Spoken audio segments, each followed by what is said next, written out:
Today is Friday, November the 10th, 2023, and welcome to episode 69 of Rural Reliance with Canny Couple. I'm Julia, I'm Aaron. and we are a small homestead family in rural Southwest Virginia that work every day being more self-reliant, more self-sufficient, and less dependent on outside sources. This is everything from the electricity we use, the food that we eat, to our finances. And our goal is to be debt-free by the end of this year. And we are on track. Yes, totally. Right on pace, actually. and looking forward to 2024, we are already looking at our budget. And a lot of you might be like, well, you still have 2 months, basically. Why are you looking at your budget and getting ready? It's because we like to be very prepared for the next year. It's going to set us up for success or failure. And one of the things that we built into our budget is savings. Yeah, and talking about that, she was just plugging numbers right before this, so right on track. So and that's what we're talking about. We're talking about building savings into your budget and why we find that to be very important. And this is not just savings for right now, it's savings for future uses. And it is just how you can make sure you're able to pay cash for upcoming purchases you need to make, which is so important because for us, going back into debt ain't happening. It's not an option. No car is worth it. I don't care what car it is. Nothing is worth us going back into debt. We will pay cash or we ain't getting it. Right? Yeah. Bicycles it is. Electric bikes. So I guess that's what it is. It's about the only thing that'd work up here. Yeah. You wouldn't get up our mountain with a bicycle. It'd be hard. So the importance of savings. To us, it's so vital. It's like most of our budget is a savings fund of some sort. It is. And you might be like, but why? Well, because we're building up for future purchases. Or looking at it from, okay, well, let's say book fund is a good example that we have. Okay, well, we're not going to buy a book every month, but once in a while we might buy a big bunch, at one time. So we look ahead to that and be like, okay, well, this is how much we usually spend. Let's put back $5 a month, Yeah. for example. So we have a bookstore we can get to. It's a bit of a draw, but they do $5 bag deals. It's a great time to go. We'll get several bags. Yeah. It's built into our budget to have that. We might not use it, but as we move closer to Isabel getting of age for schooling, we'll be using that more for homeschool. When she's actually reading. When she's actually reading. Or we're reading to her when we do read alouds. Right. Emergency fund. You need to have a very well-stocked emergency fund. Yeah. We've talked about this one a lot, because of... We just can't stress the importance. Because of everything that you don't plan for. Think about it that way. You're like, okay... What's your definition of emergency? Unplanned expenses. Things you did not think would ever happen. We did not think I would have an emergency room bill this past year. And we did. No. It was nowhere. Had no idea this was a problem. We ended up in the emergency room. And we had a bill. And we had emergency funds to help cover that. Yeah. It's just there to help you when you need that help. It's, last resort, you need that cash, but you want a good emergency fund. And we do it every month. I'm not built for a small amount in this. I like to make sure I'm adding a little bit every single month to keep that flowing and growing. Yeah, so for our budget, for example, let's say $50 a month goes into the emergency fund. And it's always been that way. And, I think it's actually 75. I was just using 50 as an example. But, but we have this built into the budget. We consider this part of our money that comes in that we have a place for it to go. Absolutely. And even if that, it's building into 6 to 8 months worth of expenses, Yep. a year's worth of expenses, 2 years worth of expenses. We'll know when we get comfortable with that number. I really feel like that's a thing you have to be comfortable with. There's people out there that are like, you only need this much. You shouldn't have more than this much. This is your comfort level. You Yeah. might be good with just a month worth of expenses in there. You might need 5 years worth of expenses. This is dependent on you and your comfort level. Yeah, and a thing you could do is, look back over the past year. How many unexpected expenses had you had? How much could you have put back each month to cover those? Absolutely, it's a great example there. Future uses. The other thing you need to look at, what do you know you need to buy down the road? Do you live in a place where you need a car? We live in an area where public transportation does not exist. There's no such thing. There's no such thing. So I know everywhere in the world, they all say, no, there's always public transportation. There literally is no public transportation where we are. No. I'm sorry. So we have to have a vehicle to get from point A to point B in a timely manner. We can walk it, but it's dangerous and it's hard. It would. Yeah, I mean, for us, it's 8 miles to the closest convenience store. Okay, so you can walk it, but it's going to be a 16-mile day. You're going to be tired. Coming back up, it's going to feel like you just walked 20 miles. You better not be bringing much back with you. And bicycle-wise, not really happening either because of the hilliness. It can be done. But it's dangerous. You need some sort of motor. If you're, unless like you are a bicyclist, you're not pulling anything. So, number one, easiest way to start building savings. I feel like this is so important, especially that just in general, so important. You need to have a separate account for that, for like specific savings funds. Yeah. So we have accounts for sinking funds. We have accounts for emergency funds. And I know it becomes a lot to deal with. There are people out there who do it all in one account. But if you are not disciplined, right, you'll say, "Oh, look there! I've got 3,000 in my checking. I can go spend 2,000." But wait, I just took, 2,000 out of my emergency fund. Right. And if you are really undisciplined, it might actually be better for you to put your emergency fund in a different bank. I heard that on another talk show YouTube channel. I was like, man, that's a brilliant idea. If you are going to touch that money, you need to get it out of sight, out of mind. That's good, because then it's probably not a temptation, a temptation or a bank account card that you would use often. Absolutely. And I think like our emergency funds and our sinking funds, we don't even have like a bank card for those accounts because but they are actual savings accounts. They're actual savings, so they're just set. Like, that's their whole purpose, is just to hold those funds until we need them.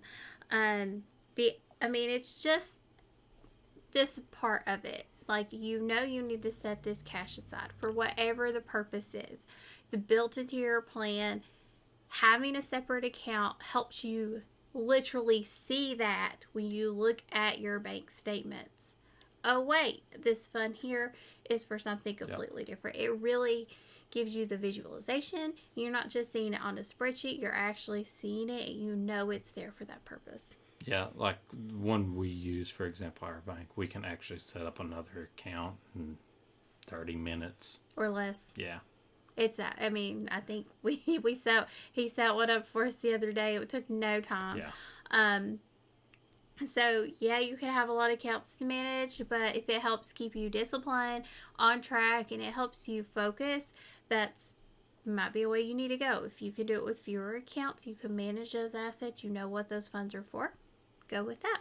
It just really depends on your personality. We like seeing the different accounts.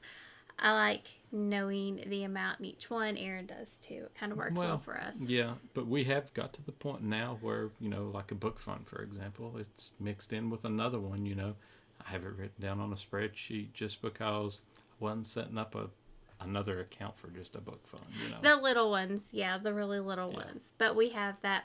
It's notated somewhere because it's Exactly. a smaller amount. Now, the larger accounts, like for taxes and insurance, things like that, those are going to be separate. The more important, if we miss out on the $10 book fund, I'm not terribly worried about it.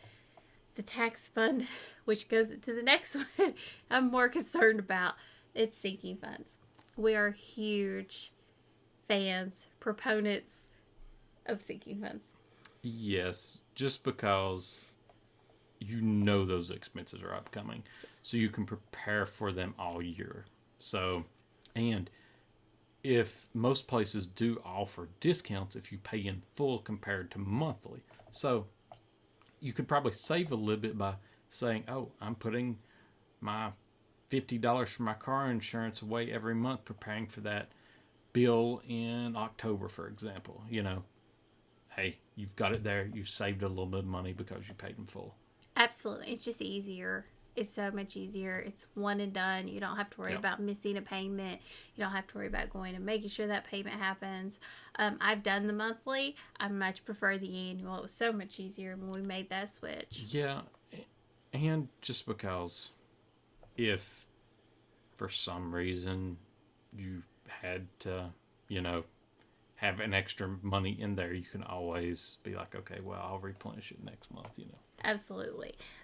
So don't just think of that for your insurance and your taxes. We can do this for Christmas accounts too. Yep. Christmas clubs. I set this up my second year. You've heard us talk about this.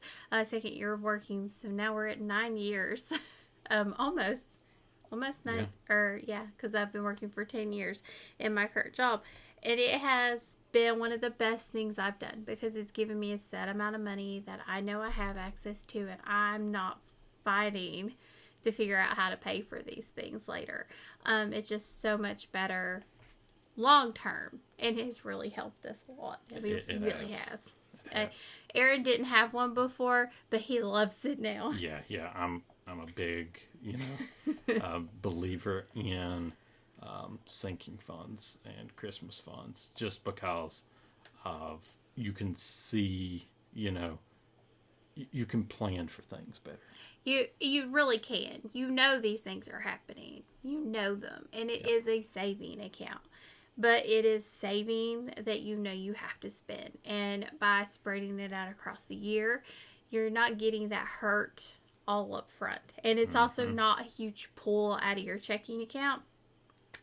So the way to think about it. So if you like to keep $2,000 in your checking account and you need to pull $1,500 for taxes, you're not going to feel that as bad because you've got that money set aside. Right. It really does help. And it is built-in savings. I mean, it might not seem like it because you're paying it out, but you're creating a budget that's built around putting money aside for your future purchases. And even if they're sooner rather than later. A car purchase, I would do a sinking fund for. Which we're going to start very soon. We are not planning anytime soon, but hey, let's start now to prepare for it so we have the cash when we're ready. Absolutely. We're going to pay cash, vehicle, take it off the lot.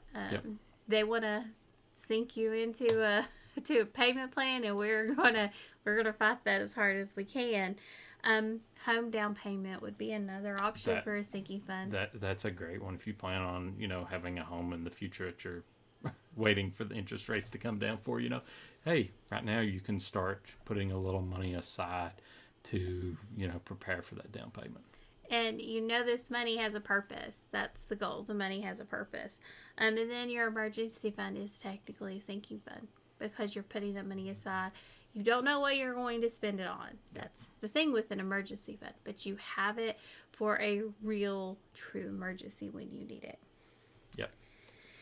And the third thing about saving money in your budget is you have to be intentional. You have to want to do this. Yep. You want to save more and spend less. Yes.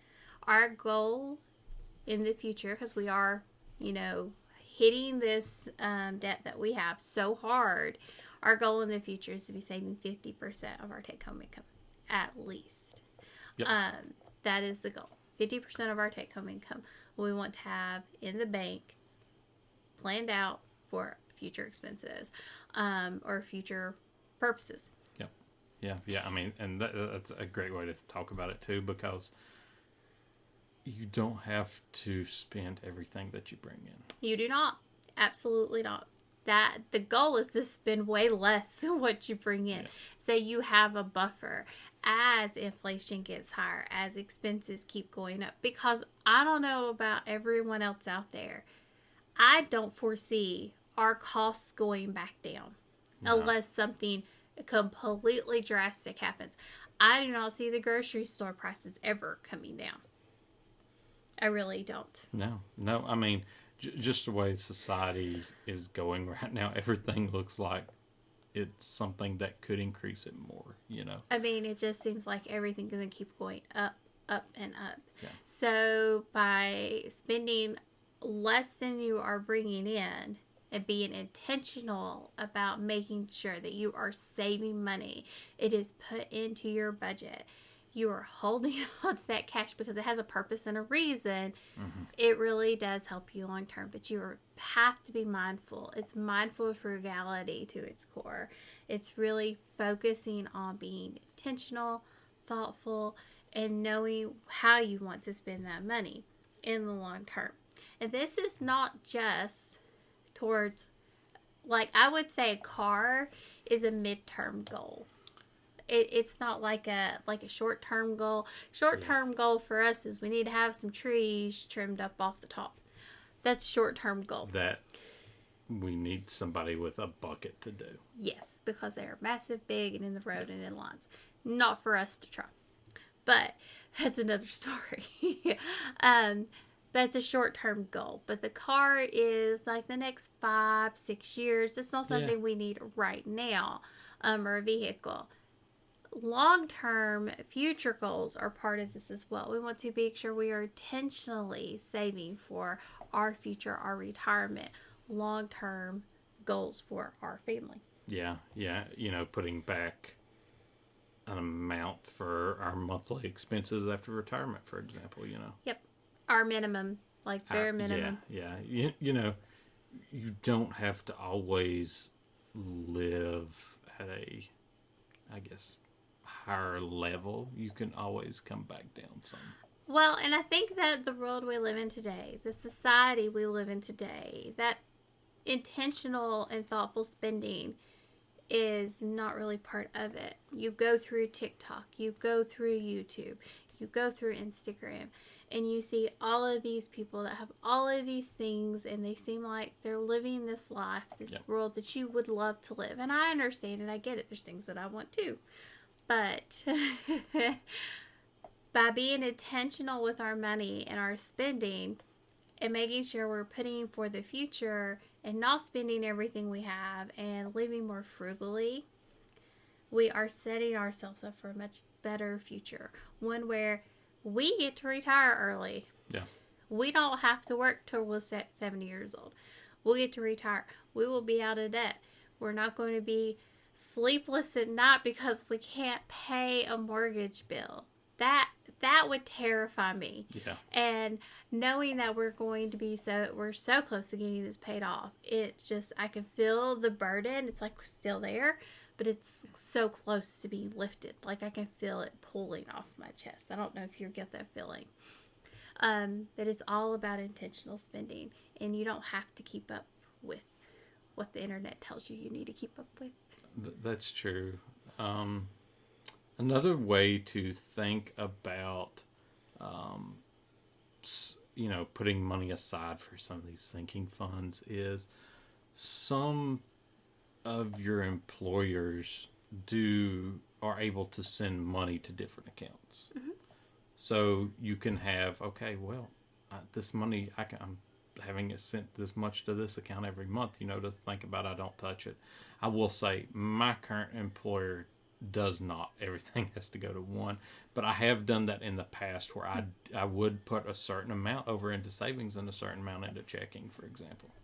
I can, but Aaron just likes to manage how everything gets tracked. He's I'll just take care of it. I just move it around.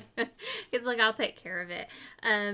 So it does help. But on that, you can also make sure that if you get bonuses or extra cash coming in, you Yes. bake that into your savings.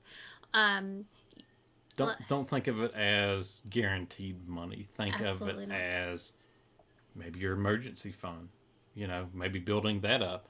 Think of it as, just savings for the future. So if you get a bonus, don't move your standard of living up to meet that Yes. bonus. Keep your standard of living what you are. Now, because unless you most of the time, the majority of people are living okay, comfortable. Now, throw that extra money at your debt. Throw that extra money at everything you can. Throw that extra money into savings. Whatever you need to do to make sure you're getting a restful night's sleep, you get peace in your life, and you are building your future. Yeah, definitely. It's the best way to do it. We have never lived up to what we make. No. Okay. We went to a store, and I think we looked like we were not doing so well. And my little one is a cute baby, and somebody came up and here and gave us money for her. It wasn't a lot of money, but I was like, no. He's like, you take it. You don't say anything about it. And I'm like, okay. And Aaron comes out. He says, I think it was the overall. Yeah. And it's just one of those where it's kind of like, okay, we do live below our means. We always have. Mm-hmm. And we're comfortable with that. We're okay with that. I would far prefer to live below my means, make sure I have money to cover my expenses, than to spend every single dollar that we made. Yeah. And be so far into debt we'll never get out. Like we talk, living a simpler life. That's all we want. Quiet, simple, drama-free. Yes. Aaron has told me a quote today. I was like, that's us. It's us. All we want is just a quiet, simple, drama-free, where we have peace of mind, peace of life, and it's just very simple for us every single day.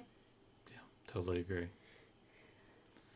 I will say, if you're thinking about this, though, sinking funds is very important to everything. Like, we can't stress how important sinking funds are. So Aaron comes from an accounting background, and he did not use sinking funds before. I did not. I should have been. It was just something that I was the type of person that used to go to the bank to put their checks in. I was one of the very last few people probably of my age that went online for banking because I didn't trust it. I was like, okay, I don't trust logging on to the internet to have access to my money. And when I came along, I was like, okay, well, we have these expenses. We know we have to pay them. We need to start putting money aside to pay them. And he's like, I don't know about this. He was very hesitant. I was. He did not like, he's like, is this something else for me to manage? Is this something else for me to deal with? I don't want something else to deal with. And now I can't stress how important it is. The fact that we have the cash to pay our taxes when they are due has eased such a burden on him that it's unbelievable. Because before it was just, okay, we're going to, empty out the bank account. And it was what it was at that point, and he lived by a budget and everything else. But having that sinking fund with that cash set aside changed everything when it came to that. With those planned expenses, same thing for insurance. When we joined insurances, when we went on the same plan, we looked at it, looked at the costs, looked at how much we needed to save every single month, and it just came natural. And it does ease a burden on you. And a lot of people talk about like, well, it's not really money you have because you're going to be paying it out, and you are, but it is still saving that money for a future purpose. It has a purpose. It has a reason. make sure you're putting it in something that's earning good interest at the moment to make money off of that money sitting there. If you can. Yep. I will say there's one thing to a sinking fund like that you need to make sure you have. You need to make sure you have a bit of a buffer on that sinking fund. Especially if it's insurance and taxes, because as we have noticed, taxes are going up, insurance rates are going up. Yes. We had one year where our insurance went up like 13%. Yeah. So I mean, think about it this way: is, when it does increase, make sure you are putting enough, in it for next year. Don't leave it at the same amount because you're going to have to increase. You have to make a cut somewhere. Absolutely. So you want to make sure you're adjusting those numbers for that. We actually pad ours a bit heavier than we should because we're trying to make sure that we don't cut it that close. But it is something that we are monitoring and keeping aware of. But the sinking fund was probably one of the best tools I brought to our budget. Definitely, because those like she was saying, those car payments and insurance payments. There's hardly anything left in the bank account now. Now what? Especially when they all hit like right after each other. And that was probably one of the first struggles we had when we first had a sinking fund for this, because we would have one payment come due. And it was hard to build it up. It was very hard to build it up. But we got there. Mm-hmm. We did. We were like, okay, we have some extra cash to pad it for next year and keep that payment going. And that's kind of what we did to sort of help build that account up, so always had cash in it to pay for those expenses. Yeah. Those buffers help. They really do. It really does. I can't stress how much it's just game changing for our budget. Yeah, you got any final thoughts? No, don't just think of saving money as, just for whatever. The money needs to have a purpose, it needs to have a reason, whatever it is. And saving money is still saving money. And I would also stress, do not spend up to what you make. Try to live well below that. I know a lot of financial gurus out there would disagree with me, but to me, the whole goal of budgeting is to save more and spend less. Totally agree. For me, I will say it is, you've got to sort of think of it as an afterthought. Like, okay, this is my budget. I like that. And then, hey, $50 every month goes in this. That is not money I have available. That is money that goes into that account. So you've got to constantly think of it, as it's not available money. Not available till it's time to buy that vehicle. Or for that emergency. Or for that house down payment you need to make. Or you're going to pay cash for that house. Today's society, if you can do that, that's the way to go, especially with those interest rates right now. Absolutely. You can go cash all the way. Get it done. One and done. You're on. But I know that's hard. That's hard. That's a lot of savings. That's a lot of saving. That's a hard push, because we didn't do it. And we should have. We absolutely should have. We could have. But, we weren't thinking as clearly as we are now. It shows how much we've grown in the past few years financially. Yeah, totally. But definitely, I just cannot stress. I love how you said that afterthought. That's such a good way to put it. It's not even there. Not your money to spend right now, but it's in your budget, so you got it. You need it. Yep. Well, if you've got any questions, comments, anything you want to hear in a future episode, send that over to thecannycouple@yahoo.com. Or leave us a comment. Leave us a comment below, too, and we will make sure to respond there. And, make sure to give this, like if you've liked this one here. And go over and check out our link tree, which has all of our other content on all of the other social media. And make sure to go over and check us out on Nostr as well. And as always, thank you for joining us on Reliance with the Canny Couple, where we work hard, live simple, and enjoy life. Have a wonderful day.